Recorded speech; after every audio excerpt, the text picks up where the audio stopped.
নমস্কার, কেমন আছেন সবাই? আমি মিশু, আপনাদের সবাইকে Mister and Mrs Debnath diary ব্লগে স্বাগত। আজ আমি আপনাদের সাথে একটি সিম্পল রেসিপি শেয়ার করব, সব সবজি দিয়ে। সবসময় তো মাছ, মাংস, ডিম সবই রান্না করা হয়, তো ভাবলাম আজকে একটু সব সবজি দিয়ে রেসিপি আপনাদের সাথে শেয়ার করি। তাই আমি নিয়ে নিলাম এখানে কুমড়ো, পটল, ডাঁটা, আলু, বেগুন, গাজর, টমেটো। এসব সবজিগুলোকে আমি ছাড়িয়ে সুন্দর করে কেটে নেব।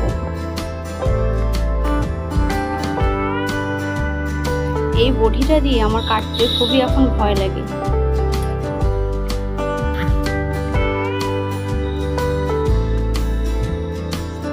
আপনারাও কি বটি দিয়ে কাটেন নাকি ছুরি দিয়ে কাটেন? আমাকে কমেন্ট করে জানাবেন।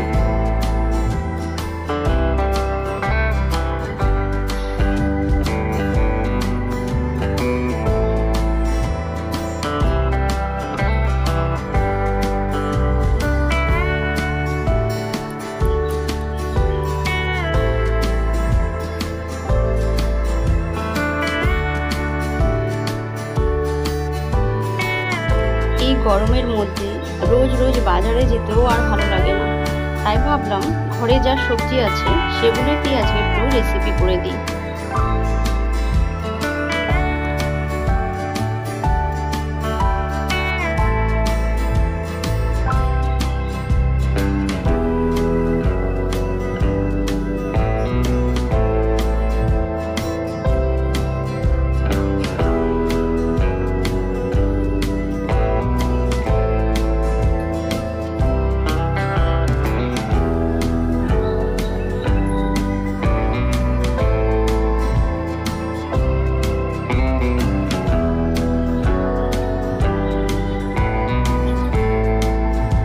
কুমড়োটার কালারটা দেখতে খুবই সুন্দর।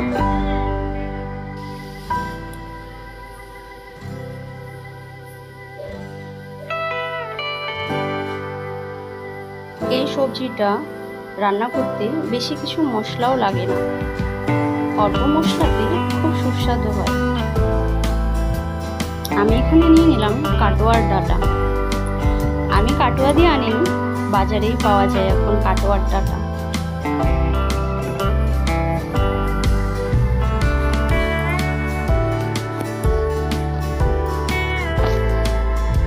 এই দেখুন, আমার সব সবজিগুলো কাটা হয়ে গেছে।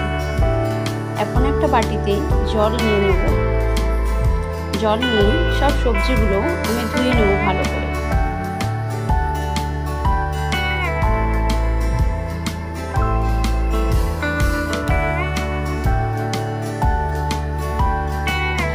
সবজিগুলো আমার ভালো করে ধোয়া হয়ে গেছে। একটি ঝুড়ির সাহায্যে আমি সব সবজির জলগুলো ঝাড়িয়ে নেব।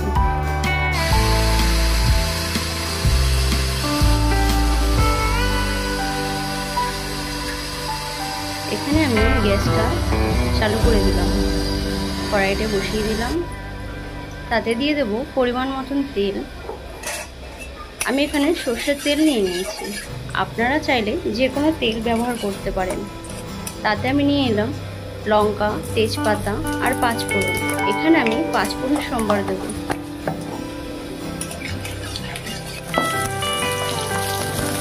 সেই সোমবারে আমি সব সবজিগুলো দিয়ে দিলাম।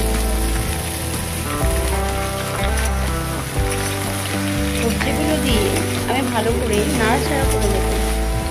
ভালো করে নেড়ে আমি এটা ঢেকে দেব। এখন ঢাকনাটা খুলে দেখব কতটা খুলে। তাতে আমি দিয়ে দেব পরিমাণ মতন লবণ, হলুদ। এখানে আমি জিরে নিয়ে নিচ্ছি। আমি এখানে জিরার পাউডার ব্যবহার করছি, ছোট ছোট 2 চা চামচ। কয়টি কাঁচা লঙ্কা ছিঁড়ে নিলাম, তাতে দিয়ে দেব সামান্য জল। এবার এই মশলাগুলোকে ভালো করে মিক্স করে নেব। মিক্স করে আবার কিছুক্ষণের জন্য আমি ঢেকে দেব। এবার দেখি হয়েছে কিনা।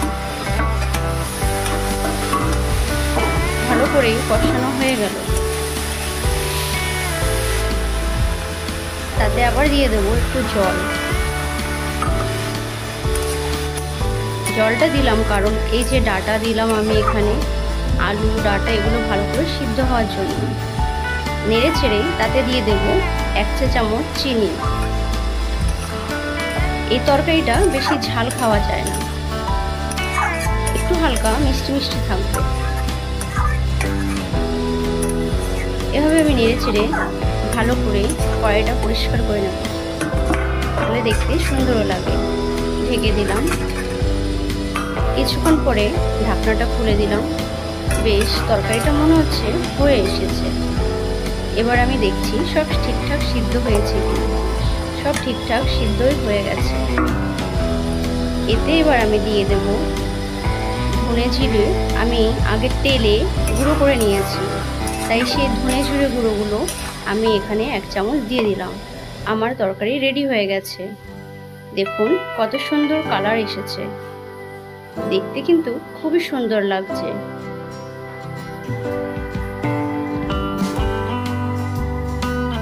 আপনারাও বাড়িতে এভাবে সিম্পল রেসিপি ট্রাই করে দেখবেন।